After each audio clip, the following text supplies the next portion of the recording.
Hi guys, hope you're well. This is just a quick little update on a couple of models I've been working on for one of my subscribers. They contacted me asking me to make him some Inquisitors to go with his Imperial Guard army. Had a lot of fun making these. These have been really enjoyable to make and really sort of like give me the opportunity to completely kit bash and sort of have a work with loads of different parts that I've never really put on one model before. Have some fun with sort of like direction and wind with regards to sort of like purity seals, which I'll show you on a couple of them on both of these models. Now, I've had put a photo up, and a couple of people said, "Oh, Inquisitors in power armor, they just look like Space Marines." I was reading the Codex, and obviously my subscriber that contacted me was reading the Codex, and he wanted them both in power armor purely because it's obviously beneficial in save-wise for the game.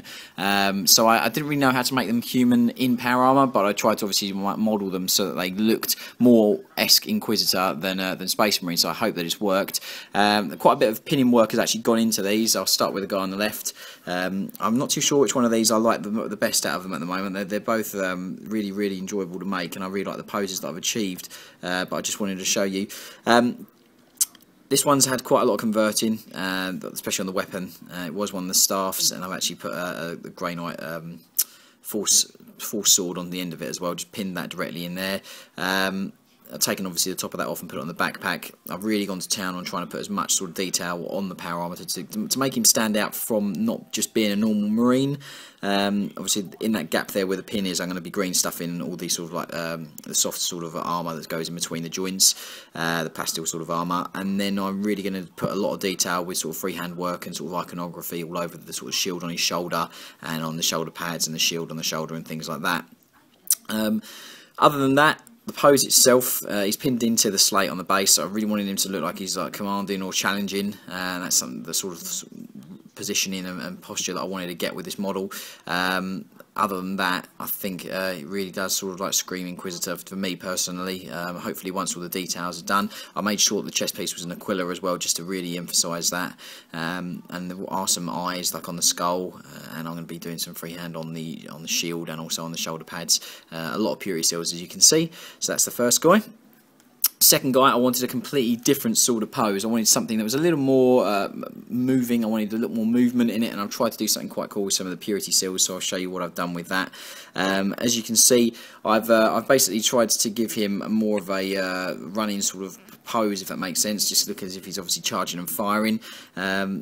Purity seal wise, he's absolutely decked out in loads. I've got this part from a Venerable Marine Dreadnought. I've stuck that on there, filed down the backpack so it fits on there nice and flush. Scout bolt pistol, I just like the sights. I think they just give it that extra little touch. I used a Grey Knight head as well, because obviously he's got psychic. He's going to have psychic level 1, mastery level 1.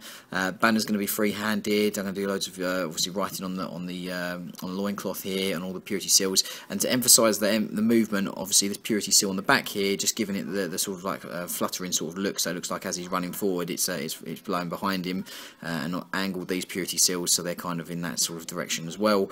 Really trying to get the movement sort of aspect of this model. I wanted one that's quite static, and also wanted one that was quite running, so that's what the client wanted. I hope you like these guys. Let me know your thoughts. I know obviously the power armor thing is going to be the main comeuppance probably for these, but that's what the client wanted, and hopefully you like them. Let me know what you think. Obviously chuck some comments below, give me your feedback. What would you have done differently? Anything that you think I should have done or shouldn't have done, let me know. Both negative and positive is obviously appreciated greatly. And as always guys, please subscribe, please comment, and please like the channel. Take care. See you on the next one. Bye bye.